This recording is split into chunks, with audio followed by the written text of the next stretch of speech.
तर नमस्कार मित्रांनो, आज आपण आलेलो आहोत बघा काळीला. काळी म्हणजे माझ्या गावापासून, मोदी गावापासून 4 किलोमीटरच्या अंतरावर असलेलं गाव आहे.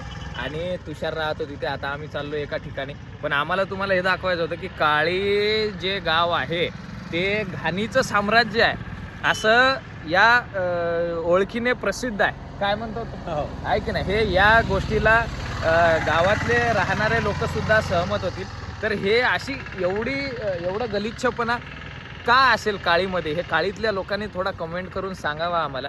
कारण इथले मग ग्रामपंचायत सदस्य म्हणा किंवा सरपंच म्हणा, जिल्हा परिषद सदस्य म्हणा, हे लोक काय करत काय आहेत नेमका. कारण काळीमध्ये जेवढे नेते आमच्या पुसद तालुक्यात नसतील तेवढे नेते काळीच आहेत. तर दरवर्षी एक नवीन नेता म्हणजे उभारी घेतो, असं नवीन येतो.